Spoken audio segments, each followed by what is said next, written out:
You are listening to Faithless Brewing, a Magic the Gathering podcast for the Spike Rogue. Each week we design new decks for tournament play. We put our creations to the test and share our findings on the air.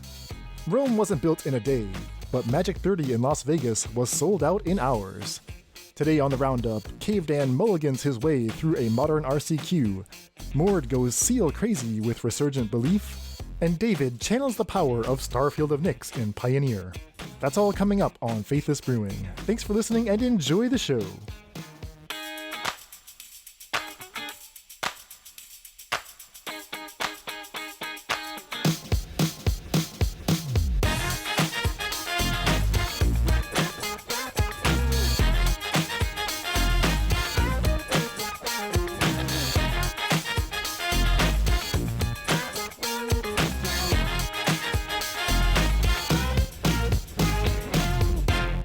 Hello and welcome to the Faithless Brewing Podcast. I am David Robertson, coming from the Twin Cities, and I am joined by the CEO of the Faithless Brewing Podcast. He is Cavedan Online, Daniel Schriever. What is going on, sir? Hey, David. Good to see you. Yeah, I'm hanging in there right now. I've actually got a big move coming up in like a couple weeks, so I feel like I'm in like the calm before the storm. I'm not as stressed as I should be, I'll put it that way. Didn't you just move out there? You're moving again? Indeed. It's the life of an academic, or in my case, of an academic husband. But yeah, my partner's got a new position, so we're packing up and moving on out. All right, well, that's exciting. All your cards are neatly organized by like first color, then type, then rarity, or what's the... I mean... The playables are just in like a box somewhere and everything else is in a bag.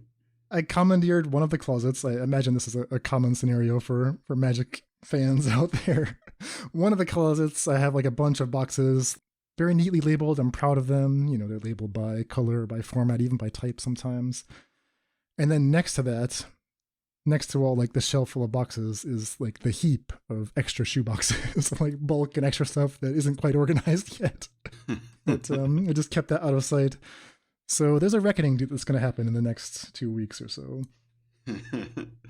Yeah, first you have to determine if each card brings you joy, right? And then if it doesn't, you kind of put it to one side.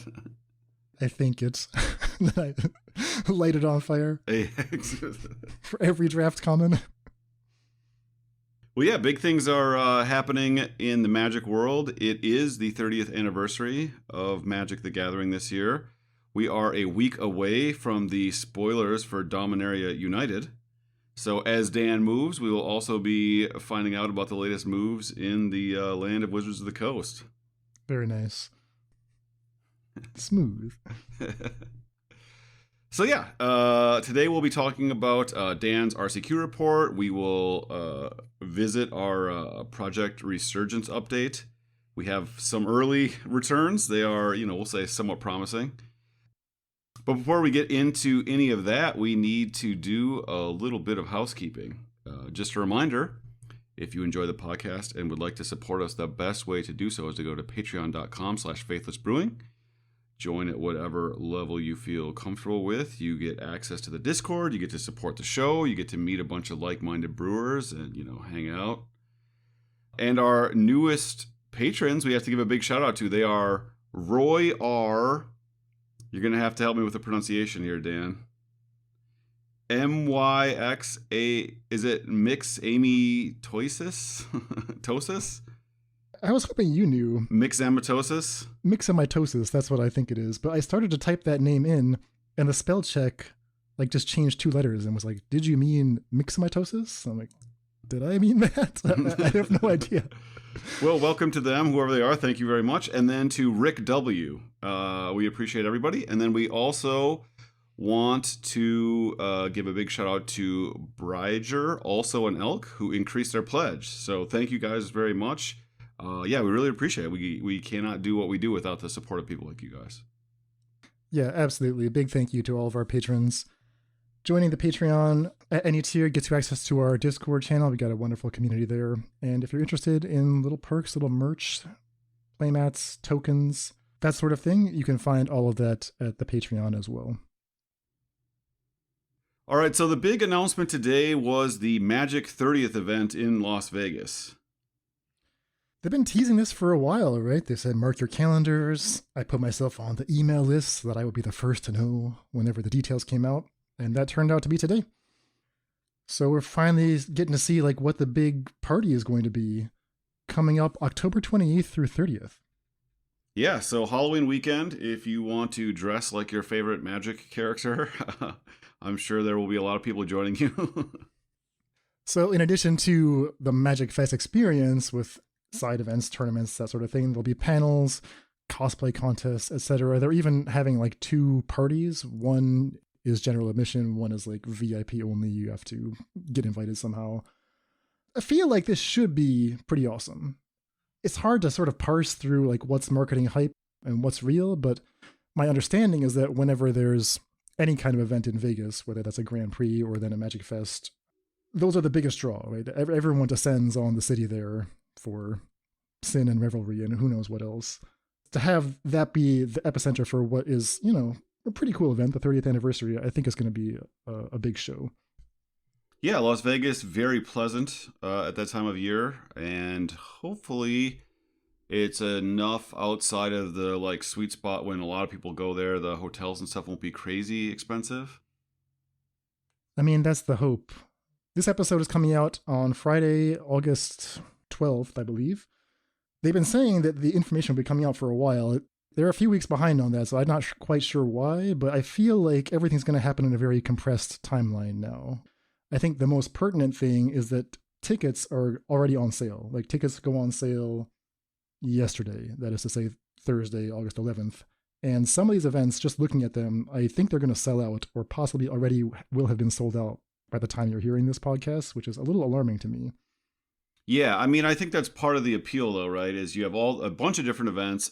All of them are attractive because of, what do you want to call it? Like false restriction, limited the size of the event. So the event EV is very high. The expected value from the event is quite high, but only so many people can take place. And they are very unique events, right? It seems to be. I mean, some more so than others. Like, some are just like, okay, we have some old Amonkhet product, so there's an Amonkhet sealed deck or something. Those are a little bit less exciting, but they do have plenty of stuff like that if you just like older packs. I think the big event that is relevant for listeners to our show is what they're calling the Magic 30 Championship. Modern format, pretty expensive, and it feeds into a beta draft. I don't know when the last time they did a beta draft was, but these are so cool, right? Like, we're talking about booster packs of limited edition beta.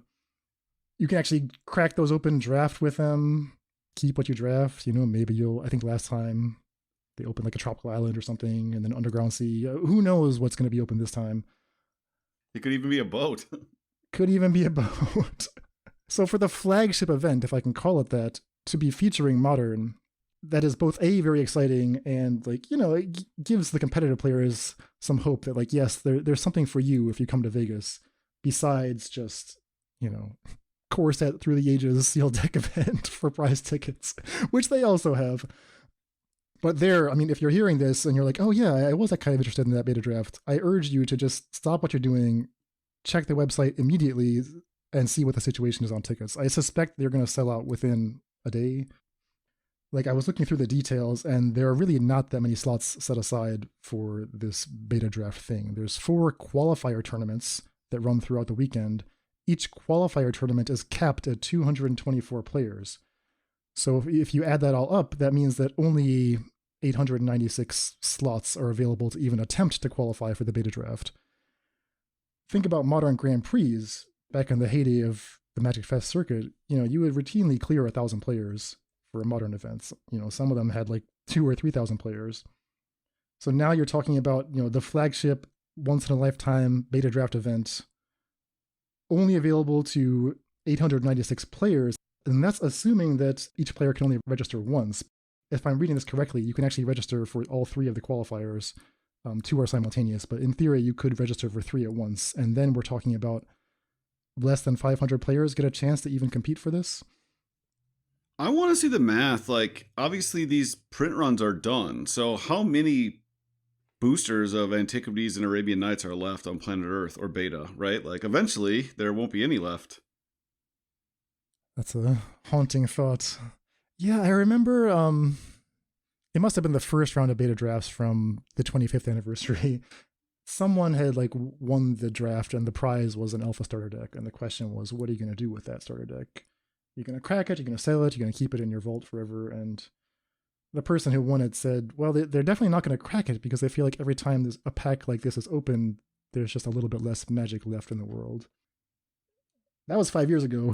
Who knows where we're going to be at 5 years from now? The thing about it is, like, these things are like new cars, right? They lose 10% of their value as soon as you like drive them off the lot. Like the whole appeal of a Legends booster being valuable is that it may contain the like 12 cards that are good from Legends, but it, most likely does not.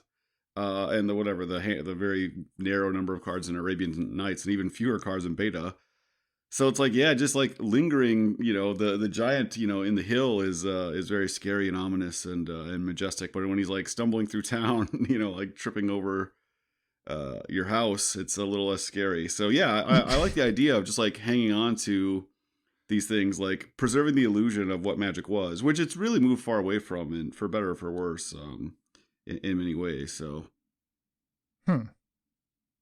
So when you look at this beta draft, the total prizes given out are actually mostly in the form of sealed product. In addition to the 24 beta boosters being opened for the draft itself, they're giving away, looks like 1 extra beta booster sealed, 3 Arabian Nights boosters, 4 Antiquities, 52 Legends actually, because they found all those extra Legends boosters recently, and then a bunch of Italian Legends, 128 Italian Legends boosters. So it's actually not that many packs, but then you look at like what is the actual going rate for these packs, and it's like, okay, the things I just listed add up to north of $150,000 easily on the secondary market. Yeah, I mean, I think the EV here is awesome. Like, if you can get in and do well, even if just the novelty of it is worth it, but they are definitely compensating you. They could certainly have made this significantly less attractive from a monetary value, and they've chosen not to their credit. Probably because limiting the entry, I mean, it creates this, scarcity that makes it's going to be a super high profile to do. I hope that's a good decision. I don't know. I feel like in 2 days, like when the first person tries to sign up, well, it's actually a 2-step process. Let me back up a second. So you buy your badge for the weekend, and it's pretty expensive. So like a lot of the Commander crowd is aghast at how expensive they're pricing even just the entry to the event hall. You got to buy your badge first just to get in the door. And then after you've bought that badge, you're then allowed to immediately go back into your purchase and like add on tournaments that you want to sign up for in advance.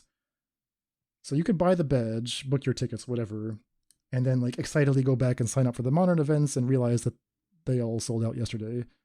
That's a potential drawback to the way they have set this up.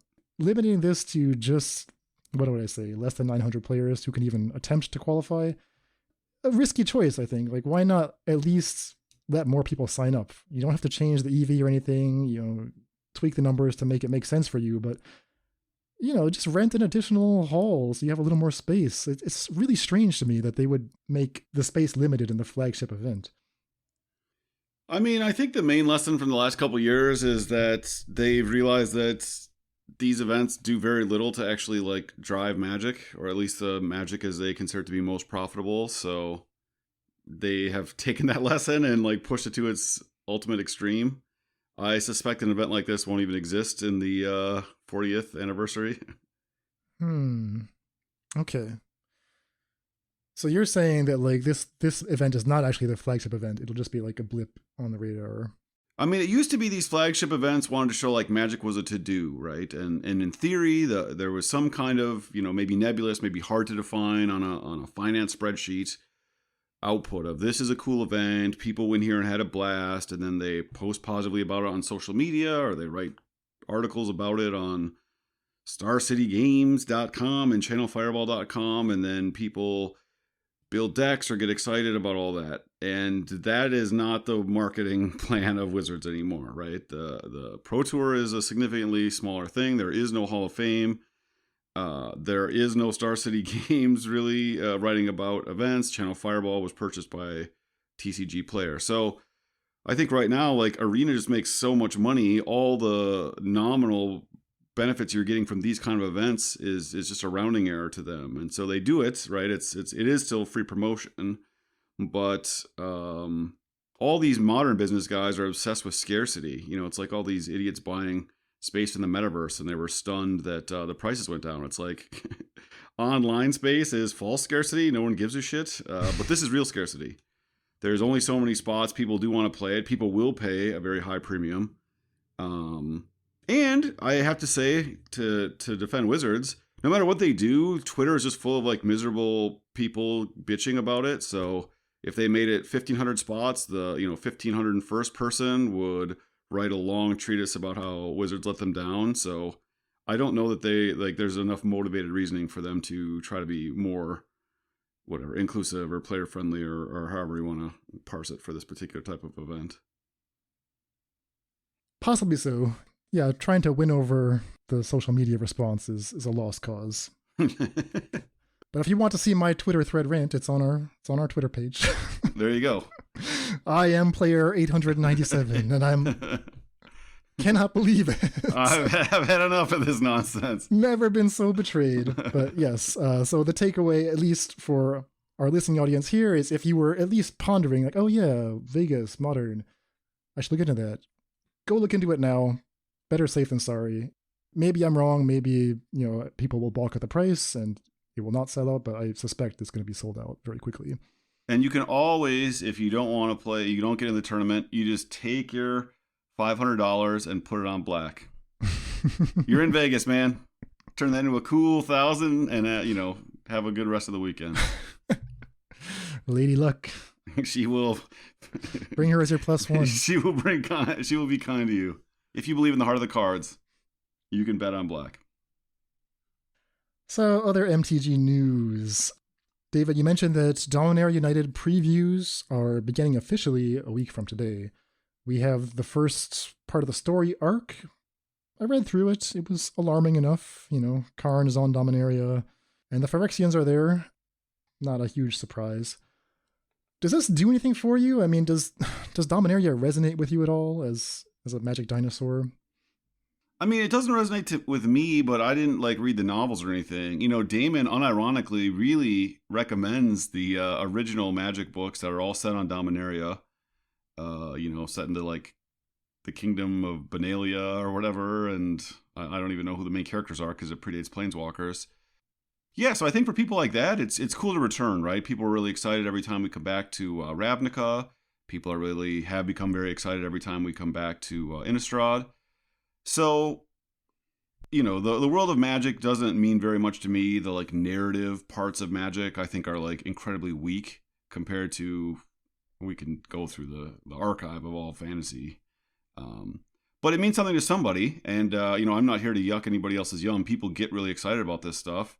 And yeah, it's a cool thing for them to do. And I think sometimes the world building probably helps create new ideas for cards and mechanics and things like that as they kind of have to go through the mental exercise of, okay, character X can do Y and Z, right? In this novel, how do we represent that in the game? And I think that sparks ideas. Obviously, not all mechanics make it in a finished form that we like, but it at least pushes, I think, the designers into new directions. Yeah, it was so striking that, was it 2 sets ago, they had Tameo the Completed Sage, and they came up with an entirely new keyword just to tease this Phyrexian story arc. I don't know how many Planeswalkers they're actually going to do to have them get completed. I feel like it's the kind of trick you only use once, and the second Planeswalker to get completed will not be that interesting, but I suppose they have to at least print a couple. Well, and then, I think Tameo is a great example. People were freaking out, and which Planeswalker do you want to see completed or not? But from a game perspective, from a brewer's perspective, from our podcast perspective, we have never discussed Tameo again. It's just not a playable card in Pioneer. So it's cool that there's something for those people who are really invested in the story and which Planeswalker do you want it to be Liliana? It's going to be completed. I don't really even know what that means. But I know that the card as printed is not playable, so I don't spend a lot of mental energy on it. So it's awesome that Magic can be both things to both groups of people. I thought that, but I was actually paired against a Tamiyo deck like a couple weeks ago, and it looked pretty decent. They used Tamiyo Completed Sage to buy back the other Tamiyo from the graveyard, and they were doing some kind of turbo fog taking turns thing. It was interesting. I had never actually considered whether Tamiyo Completed Sage actually does something useful, but it's a guaranteed reanimation of something in your graveyard. All right. What format was this? Modern? I believe it was Pioneer, but I had to go back and check my notes. Okay. It was a very unexpected deck to get paired against. Well, if it has Tamiyo completed in it, it's a very unexpected deck. I think that's correct. All right. So much for MTG news. You want to shift gears a little bit? Yes. I would love to switch gears. So we're in RCQ season, Regional Championship Qualifiers.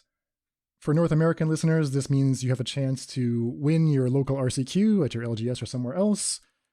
First place gets you a foil Nykthos Shrine to Nyx and an invite to DreamHack Atlanta, where at least the North American RCQ is essentially like a mini Pro Tour. Doing well at your regional championship, in our case, DreamHack Atlanta, qualifies you for the actual Pro Tour, which is international. So I figured, I should at least try these events out, right? This is kind of the much ballyhooed return of competitive play at the local level, right? This is somewhat reminiscent of the PPTQ, RPTQ system, but perhaps a little more friendly. Yeah. I mean, the question on my mind was, is this going to feel like the return of competitive Magic? Or is it going to be a flop? I'm happy to say that at least at the event that I went to, which was at Atomic Empire in Durham, it felt good, right? There were 69 players showed up, 7 rounds, cut to top 8. It reminded me a little bit of at the height of the Star City Games invitational circuit. Local stores in the Northeast would often run these invitational qualifiers, IQs, that were advertised as like 1K prize payout. This felt like that. Chill, but it felt like meaningful stakes. So you won, if we can remember the fun times. It was a PTQ with blue-red Drakes for Pioneer. And it was a similar size group of players. I guess what I'm asking you to do is compare this RCQ to that, which you described as, again, you use the word chill, I think, to describe that as very low key. So it's a very pleasant experience. At the time, you described your opponents as not particularly playing high level competitive Magic, and you just rolled over them. So would you say that not to besmirch all my opponents? No, of course not. But you said the average league felt like maybe you were playing high quality grinders, playing tier 1 decks, and you didn't always feel like you were doing that when you won your PTQ. So true. That felt like unique circumstances. Like that was almost a forgotten event. It was the first Star City Games Invitational post-COVID, so they kind of like owed people an invitational tournament. And whenever they run SCG Con, they have side events. It just so happened that the Pioneer PTQ at that event coincided with day 1 of the main event of the Star City Games Invitational. So it was a very small field, very chill, only 54 players, I think. People who either forgot about the main event or hadn't qualified or just hadn't bothered. So that was, I think, an outlier. I'd never been to an event as chill as that one. This felt more like, okay, all the local players mark their calendars. It's like the who's who of, the people came from as far as Exit 12 to this event. Everyone is here. But yeah, this is one of the known stores. It wasn't too cutthroat or anything. I didn't look around and see, there's a bunch of stone cold killers here. There were some faces I recognized. I think Chris Castorepple from the Grindcast was there, Dylan Donegan, some of the SCG guys. But I didn't recognize the players who ended up taking the tournament down. So what was your weapon of choice for this tournament? Gotta be Sultai Crabvine. This was modern, and I currently cannot afford any other modern deck, so definitely gotta be Sultai Crabvine. But I talked about how, I just love Otherworldly Gaze, and this is my go-to deck now for when it's money time, when it's time to start winning. Gotta break out the crabs. We had Anthony Menino on last week, and, he's my Crabvine sensei, my guru. So I was kind of trying to get some tech from him. He suggested playing Brazen Borrowers on the sideboard as kind of a catch-all card that's decent against Leyline, buys you just enough time against Graveyard Hate. It was an interesting theory. So I basically took the same main deck I've been playing forever, added a couple Brazen Borrowers to the sideboard, and I decided to try a Spell Pierce because I hadn't been facing that many decks where Force of Negation was actually very good. But beyond that, I mean, it was pretty much, the same list that I've been talking about for almost, half a year now. Apart from the build itself, the thing that I was interested in was, like sometimes when I'm playing Crabvine, we know it's a high variance deck. High variance in the sense that all you can do is set yourself up to have good mills and a good chance of returning Vengevines. Make sure you keep 2 creatures in hand for the crucial turn, mulligan for the right tools, and then just hope the top of your deck is kind to you. When you're mulliganing a lot and when there's variance involved in what you mill, like there's definitely going to be streaks where you feel like you're running cold or running hot. A lot of players just refuse to play decks like this because it feels like it's totally out of your control. It's like the opposite of cantrip heavy Murktide deck or something. So I wanted to like actually take notes just in case I got tilted. I wanted to make sure that I actually had some data, like what is going on with my mulligans, what is going on with my mills, and like, am I making bad choices, or am I just getting unlucky, or am I getting very lucky? It was an interesting exercise to do that in paper, in person. Yeah, so I mean, you've got a lot of data here, Dan. You've got a list of all your mulligans, your average hand keep size, your record at each hand keep size. Yeah, I'm going to put the full report on faithlessbrewing.com. I think it should be out by the time this episode is live. So if you want the blow-by-blow, round-by-rounds, you can read about it there. Spoiler, I didn't do great. I went 4-3. In games, I went 8-8. But the more interesting part for me was like, okay, what did I actually learn from running the experiment, if we put it that way? I've been saying, when I talk about Crabvine, that you are often starting with 5 cards. Like, that's a pretty normal starting hand, because 20 cards in your deck just do nothing when you draw them. You actually prefer to have those cards in the deck. At the same time, you're looking for a hand that has 2 lands and 2 mill pieces. Preferably Otherworldly Gaze and Hedron Crab. But in a pinch, you can combine one of those 2 with plus Citrus Supplier and Merfolk Secret Keeper. So like, those are the elements you need: 2 lands, 2 mill pieces. You have 3 cards in your hand that you don't need, and that you actually would often just prefer to put those extra cards back in the deck. So it's not necessarily a problem to mulligan to 5, or even 4. I played the deck enough to just sort of accept this as true, but I wanted to like check the numbers and see if the data bore that out. And what I found was that, yeah, I did just fine on mulligans to 4. I think I went 3-1 in games that I mulliganed to 4. Correction. I think I went 2-1 in games that I mulliganed to 4, 3-1 in games that I mulliganed to 5. So people don't like companions because they get 8 cards in their hand. But you're like, I'm going to zag. 7 cards in your hand is actually not even something I'm interested in. Exactly. Do I get a special companion for starting with 5 cards in my hand? Exactly. Companion, return to 7 cards in hand if you are playing a deck that mulligans a bunch. I just want like a Hogak companion. I'll start on 3 cards if I can have a Hogak companion. Yeah, there you go. I did mulligan to 3 once in this event. That was a little bit unfortunate.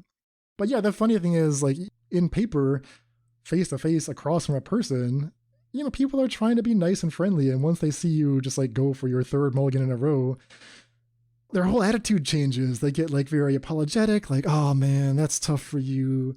Bad beats, like, oof, man, another mulligan. And I'm just like, I didn't say anything. Like, I said nothing. I'm just quickly trying to shuffle because, it takes forever to mulligan. I'm like, I'm fully intend to win this game on 4 cards, which I then do. And then depending on how much they said, they're like either very embarrassed or they're very like, oh, I can't believe you beat me. I'm like, oh, all right, it's just a dredge deck. Graveyard decks will get you on 4.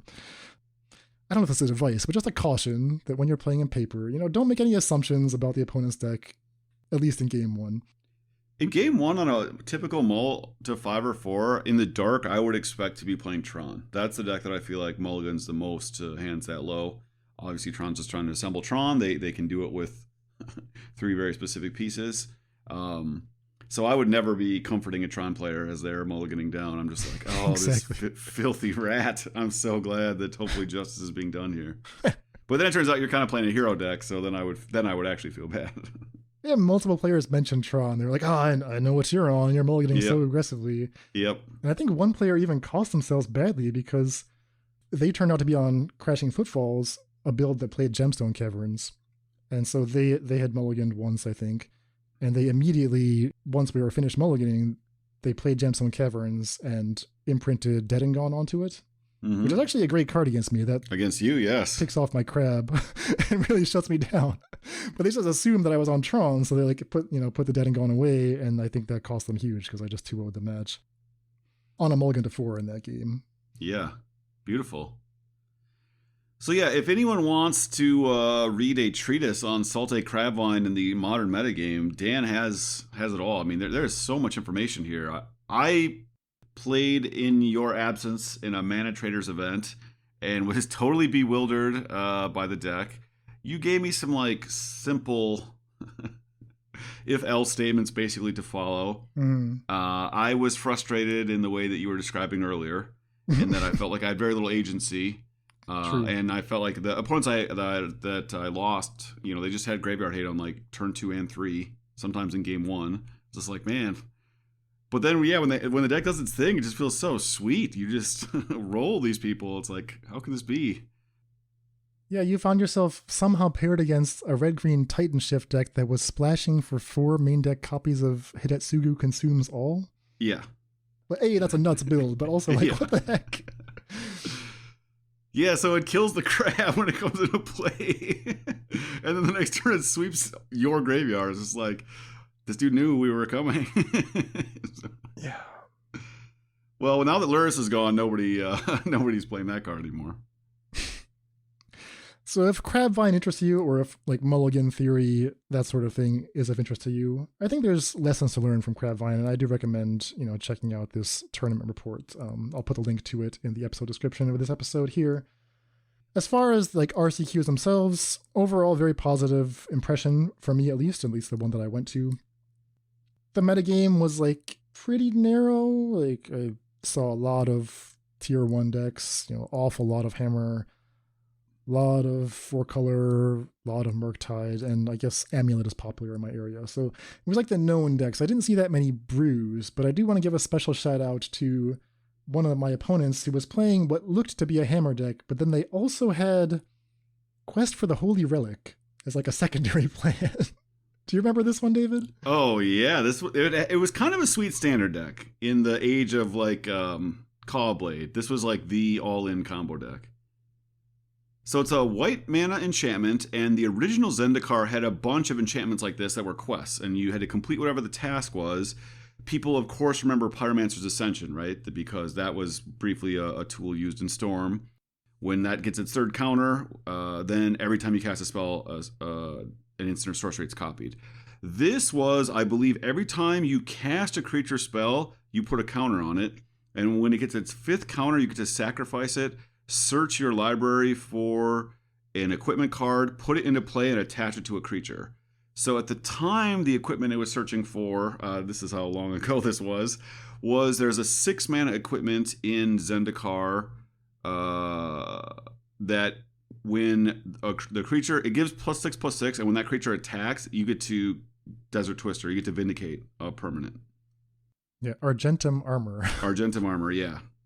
So, there's no the MH1 or 2 equipment, and Batterskull had not been printed yet.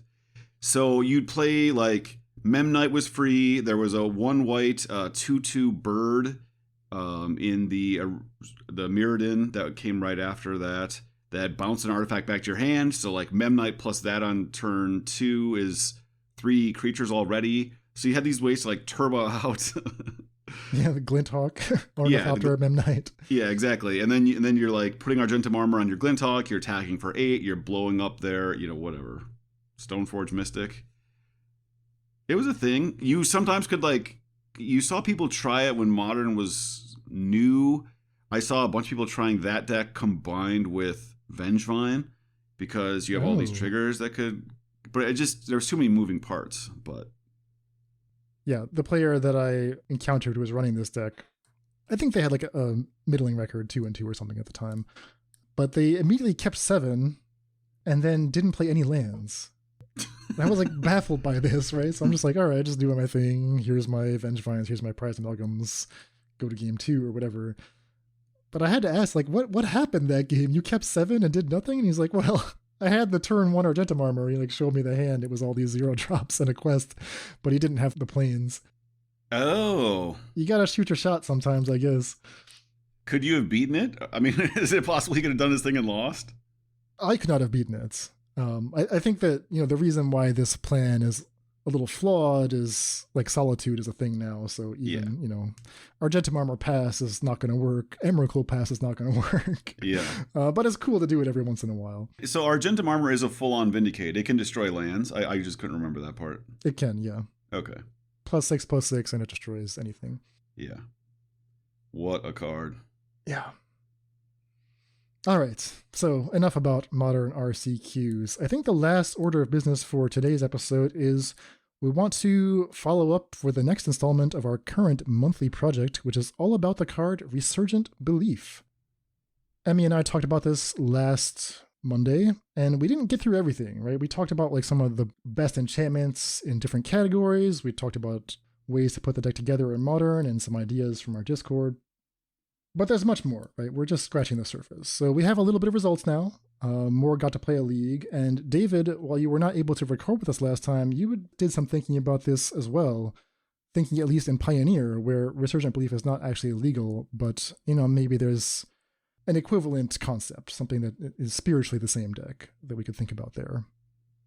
Yeah, so one of the things I like about Morde's build is, I think the obvious thing is when you have these suspend cards, we kind of have a known shell, and the known shell is cascading into these effects.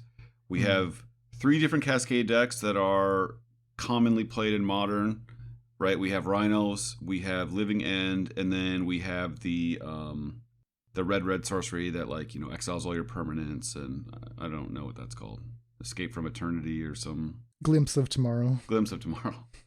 So, we kind of know what that can do, right? And so you'd have to say, all right, is Resurgent Belief actually better than Living End, right? They function in very similar ways. They be turned on in the same way. They both use the graveyard. Unless you have a specific enchantment package, probably not. So I like that he understood that you don't want to just build a worse version of an existing deck. That's not much of a brew, per se, right? It might function, but if you're just doing a worse thing than Living End, what are you gaining? So instead, he took advantage of the card Bring to Light, right? And then he built, you're not going to believe this, but it's got 80 cards in the main deck. How does he keep getting away with it? But you get the added benefit of Bring to Light being your tutor package. So normally, I feel like these are kind of like cheat brews, because you see I'm brewing around whatever. It's like, all right, well, I saw the 3-drop that I'm brewing around twice in the league. You're going to see a Bring to Light or a Resurgent Belief. Resurgent Belief only is suspend 2, so you can just suspend it on turn 2. It's not a huge tempo loss, and then you can proceed to dump a bunch of enchantments possibly in your graveyard. And then, Morde is just an expert at building these 4-color, value chains. There's an Omnath in here. There's Teferi. And then he added a bunch of, cool techie cards. He's been a huge believer in spreading seas. So, he only went 3-2, but I think he really enjoyed playing the deck. And I feel like there's also a lot of stuff that can still be, tweaked here. You point out there's a few more bad cards in this 95 than we'd normally like to see. I think so. The Bring to Light tech is important, right? That's the first step, exactly as you're saying, David. I kind of forget that Bring to Light could even get these no mana cost suspend cards. But once you've staked your claim and said, okay, paying 5 for Resurgent Belief is worth it, suspending it for 2 and waiting is worth it, these are plausible things you can do, but what am I actually getting back from Resurgent Belief that's going to win the game, that's going to justify all these slots? You got to find some enchantments, and Morde is here looking at the Seals package. Seal of Fire, 4 copies. Seal of Removal, 3 copies. Colossal Sky Turtle, 4 copies of Sky Turtle. Here we're actually intending to use it as a bounce spell, which is card disadvantage, right? You really have to get paid off with the Bring to Light Belief thing for this to even be thinkable. He didn't stop there. He even put in 3 copies of Weaver of Harmony. Copies the ability of an enchantment source, so you can copy the effect when you sacrifice a seal. You can copy the channel ability of the Sky Turtle. You can copy a Saga trigger, and he even put in 4 copies of Spirited Companion. That's the 1/1 Elvish Visionary that's also an enchantment. Are these modern power level cards? They're specialists. I would never dream of putting so many into the same deck, except that we're doing this enchantment project. So I'm encouraged that like he was able to battle for a 3-2, and he posted a few screenshots of him getting tremendous value, all 4 Seal of Fires coming back against Murktide or something. But I mean, are these cards actually going to be worth a card in the typical game of Modern? I'm not totally clear on that. Yeah, I guess to me, the cards that raise the eyebrow the most is actually Spirited Companion. I'd like to see him try to cheat some actually like super powerful enchantments into the graveyard. You're already playing Fable, so you can kind of do a little bit of the loot thing. You could play the 2 and a blue instant, draw 3, discard an enchantment. You could even do that the upkeep that Resurgent Belief is coming off suspend. Whether there are enchantments worth doing that for, I'd hear that argument. But yeah, especially Spirited Companion, like it's a card that Morde would love. 2 mana, 1/1, draw a card. Can be blinked by Urian. But I mean, that card just isn't even close, right? And even if you get it back, I mean, you might draw more Spirited Companions. The problem with putting cards like that in the deck is you just draw a bunch of them. They draw you 2 more of them, and then what? Exactly. It's not a nice Vanquaddle. No. It is not a nice Vanquaddle. So I was thinking if I free up those slots, if I maybe also cut the Weaver of Harmony, do I just want to put Dryad of the Elysian Grove and some Valakuts in the deck? I mean, maybe that's going to get me closer to the no bad cards configuration. And it's important to remember that Dryad is an enchantment. So it is a card that often gets killed, right, in post-board games, and so Resurgent Belief actually brings it back and turns on your Valakuts, and you're playing late into the game. I think that's just a very natural in a deck with 4 and 6. You just build in a very natural utility that's very strong. And you're already playing Bring to Light, so you can just play 1, sack all your lands. 2 green sorcery. Scapeshift, yeah. Scapeshift, yeah. So you like exactly what you're describing. Like just having some kind of unfair way to win after you accrue all this value makes me feel better than just accruing a bunch of value and just like dying, as we always joke about, with a full hand and a big smile on your face. Yeah, Urza Saga is another possibility. That takes up 4 land slots plus some main deck slots for 1 mana artifacts. But yeah, that's an enchantment you could get back too. I think there's room to like power this deck up. I'm not going to say improve it necessarily, but definitely make it a little more powerful. Yeah, I don't think we're going to miss the Spirited Companions or the Weaver of Harmony. I will never miss Weaver of Harmony. I mean, the card's not playable in Pioneer. That's a red flag to me. Yeah, I do also wonder if like we should be playing more hard removal, if I can use that expression, like On Thin Ice, Chain to the Rocks, that sort of thing. Currently, we're relying just totally on seals, maybe as proof of concept. There is also the cute tricks you can do with Abundant Growth, which Morde is an expert in. He loves putting Abundant Growth onto a fetch land, and then at the right moment, cracking that fetch land to turn on Delirium for Traverse or whatever. You could do the same thing here, right? Put it on a fetch land, and then when the time is right, crack that fetch land. Resurgent Belief comes off suspend, or gets cast with Bring to Light, and you get another trigger off your Abundant Growth. There's something going on here, right? It's not just a completely random pile of enchantments. But yeah, I think there's a lot of room to tweak, tune. Maybe Tameshi is a card you want to try, right? That just like rebuy seals for value.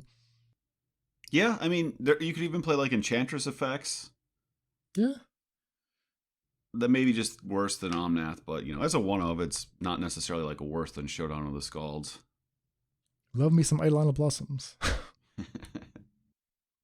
All right, so that's a promising start, at least in Modern. David, I want to ask you, so you've worked on this card conceptually in Modern in the past, right? I don't think we ever tested these decks, but you had drawn up a basic Cascade list with Lay Claim, Shark Typhoons, Cast Outs, etc. I think we also did a week on Curse of Silence, the ill-fated card, and you proposed something similar there. Yes. So if you had to choose, right, between either the Cascade into it path or the draw it and draw an Asphodel path, like which one do you feel like is more powerful? Normally I would say the Cascade path because it's a proven shell. I think though, because it's a proven shell, you're going to get hit by people who are playing hate, but of course it's not hate that they're prepared for your... No one's putting cards in their sideboard to stop Resurgent Belief. But they're, Teferis and everything else, they do actually beat you accidentally, right? They're hearses and whatnot. So I think the trying to attack from a slightly different angle, like Morde's doing, right? He's playing Bring to Light, or to play, a different way to cast it for free. As Foretold being, a possibility that is of interest to me. I don't know that either of them really like adds up to be doing enough, but it is interesting that As Foretold is also an enchantment. In our Discord, the Greenspeed had posted an interesting list where they use Bloodbraid Marauder as their cascade spell of choice, which caught my eye because that's kind of the forgotten cascade spell. But I think that the thought process was, okay, we need to put enchantments into our graveyard anyway, so we're pretty close to Delirium. That's an odd type to put in the graveyard. And secondarily, a lot of the cards you might want to use to loot stuff away, like Faithful Mending, like Tainted Indulgence, are not compatible with Shardless Agent or Violent Outburst or whatever. So maybe you can like meet in the middle and play the forgotten 2-mana cascade spell, and then you can still play your Faithful Mendings. You can even play Counterspell if you want that while you're filling your graveyard. I thought that was an interesting idea. Yeah. Of course, you're all in on the graveyard then, right? The Marauder is even more graveyard dependent. Oh, yeah. Yeah. We're just going to pretend that the graveyard is fine for the purposes of this project. So, it's one of those things. When you're trying to brew around a card and one of the ways to attack it is a way that people are already prepared for, this is one of the reasons why, like in Pioneer, I've not been proposing like Reanimator shells, because people are like main decking Hearst now because Phoenix is so good. So the way you attack the metagame is to not propose maybe a slightly worse proactive plan that is also hurt by all the same sideboard cards, which is why I love the sort of twist that Morde took, which is, all right, you have all this hate for cascade effects. That's not that good against me because I'm just playing kind of a normal value plan. Maybe we would quibble with some of the specific card choices, but I think that's how you have to think about brewing with cards. You don't want to brew just a slightly worse version of existing meta decks, because the meta decks, people, they're already thinking 4 or 5 cards maybe to beat those. And if you have a deck that's relying on Cascade into casting a free spell and it relies on the graveyard, people have, what would you say, 6 or 7 cards in their sideboard typically to beat that kind of stuff? That's a lot to overcome. Yeah, exactly. Just because you're a bad graveyard deck doesn't mean you don't lose to the good graveyard hate. Right, like your opponent still gets to bring in Rest in Peace, even though it's so powerful against your, not tier 1 deck. Yeah. So it's something to be aware of. But while we have you, David, I want to talk Pioneer for a minute. Obviously, Resurgent Belief is Modern Horizons, so it's not legal in Pioneer. That's a bit of a disappointment. We got a lot of Pioneer brewers in our Faithless family. The question is there anything that we can learn from the whole project of Resurgent Belief? Reanimate enchantments. Is there any equivalent concept in Pioneer? So you mentioned to me, it's like, oh, you should think about equivalent concepts. And then you mentioned Spirit Sisters Call. And I was like, damn, man, we really got smoked Spirit Sisters Call week, if anybody remembers. Like, I'm just off that card. I'm not playing that card. I hate having to sacrifice stuff. I would finally trade all these resources and I resolve a Spirit Sisters Call and there'd be nothing else in play. And you get 1 use out of it. You'd have to sack it itself because you don't have anything else. So I was like, all right, I'm off that. But the thing that did make me intrigued is, much like Morde, I really like the idea of these channel effects, and specifically the channel effect of Greater Tanuki. You had kind of mentioned to me in the past as part of a Reanimator shell. I thought that was, so just a reminder to people, Greater Tanuki is 4 green for a 6/5 trample, which weirdly is like really good. Cards that dodge Fatal Push, so we've talked about this before. A 5-mana card that dodges Fatal Push and has 5 toughness, so all the 4-mana damage effects in the format, so I'm talking about Chandra Minus, I'm talking about the various red effects, can't kill it, is actually really hard to kill. Like, in its main deck, red-black will maybe play like 2 Dreadbores. Like, there's 2 cards in the whole deck that kill it. Red-black Sacrifice cannot kill this card, and it blocks everything, right? Dominates, tramples over, whatever, cat oven. So, okay, like, this body's not embarrassing, is my point. I'm not playing a bunch of Crawworms with some 2 extra toughness and a keyword. But the channel ability, so it naturally puts itself in the graveyard and naturally gets you to your 5th land. That's really interesting to me. Sky Turtle as both early interaction, and then if you are quote-unquote flooded, it combines with Shigeki to create like an ultimate value loop, right? So if you have like 6 lands, you're just Colossal Sky Turtle back Shigeki, Shigeki gets back Sky Turtle and one other card. You can just do this forever. So you create this thing where you have a mana source that's Greater Tanuki that eventually it naturally puts itself in the graveyard, and then you have the Shigeki Colossal Sky Turtle package that if you get too much lands, you flood out, you don't get to draw your reanimator spell. It at least keeps generating value for you. So I'm really interested in that as a shell. And turn 3 Greater Tanuki naturally just lets you play Starfield of Nyx. It also smooths out all your mana.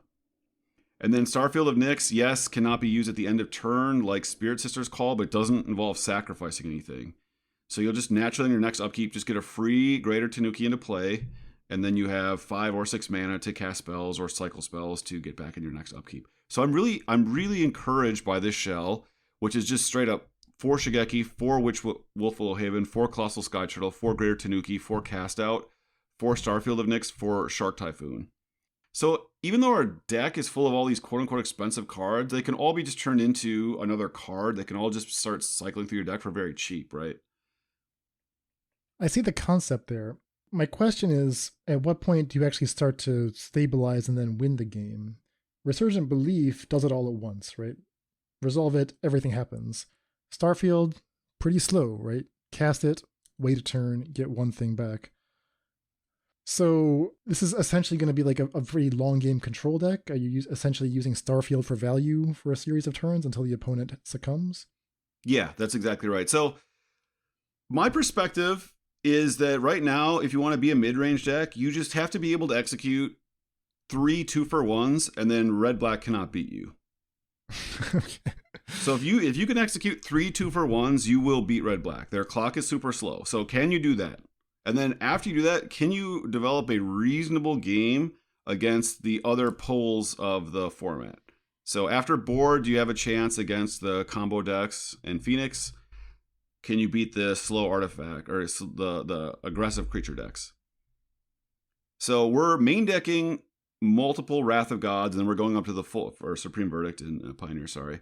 So we have a chance against aggro, and then we're main decking for Shark Typhoon. That's good against control decks. And then against board, I think there's actually enough good cards to play, including I'm in love with this tech, Lunar Force with Starfield of Nyx. Soft lock.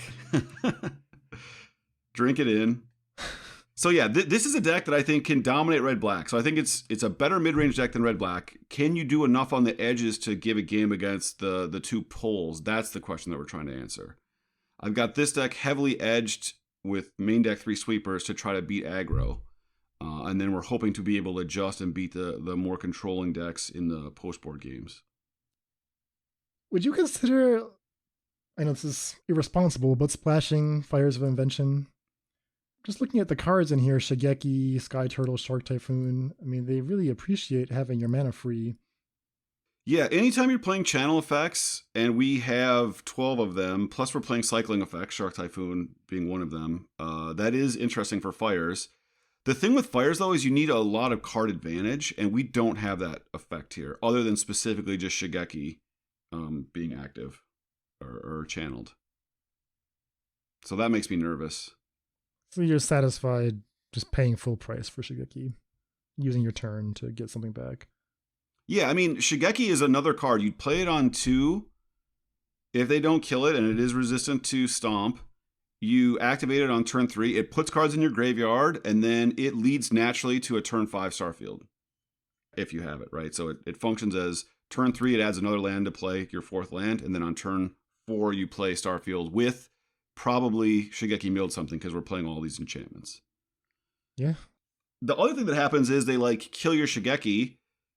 So then Starfield has a natural card to bring back, which is Shigeki, and then Shigeki comes back to your hand naturally to after it's activated. So you have a late game inevitability where it sets up your loop. Okay, that's sweet. All right, so this deck can play forever. I love that. Right. So basically what we're trying to do is just slow the game down. Like, if you just get a Greater Tanuki for free on your 5th turn and you have 6 mana in play, Greater Tanuki is pretty good at stabilizing against decks that aren't spirits, right? Like, it blocks everything. It's bigger than red-black. It's hard for them to kill.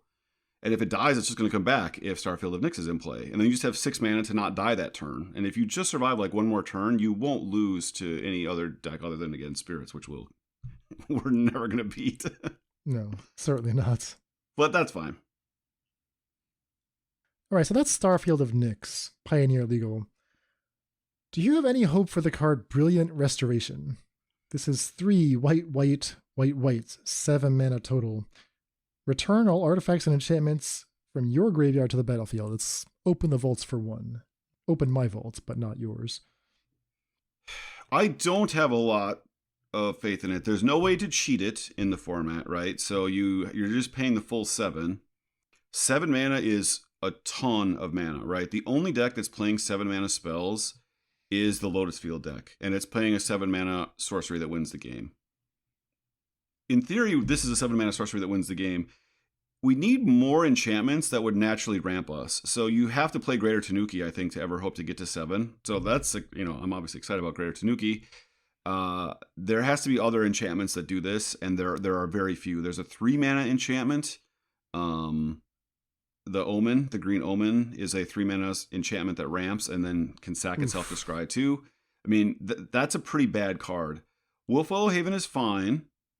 But I mean, how are you getting to 7, right? And so you're doing the exact same thing as Starfield of Nyx.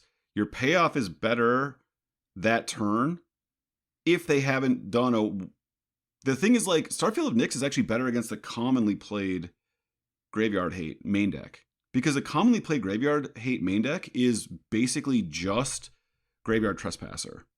So you just let them attack with their Graveyard Trespasser, they exile whatever enchantment. Then you, on your end of turn, cycle your cast out or whatever, and then you just get it back for free. You can time it around that. But them playing a Graveyard Trespasser on turn 3 and attacking with it 3 times basically means by the time you resolve your Brilliant Restoration, it doesn't do anything, right? So weirdly, it's more susceptible to Graveyard Hate, and I think it doesn't actually lead to natural outcomes, because you need cards that ramp you and go to the graveyard at the same time, right? You're asking for 2 different classes of cards, and that's a lot. That's a fair warning, I think. I am looking at a list by Lurking Evil from our Discord. Mardu colors, 60 cards topping out on 2 copies of Brilliant Restoration.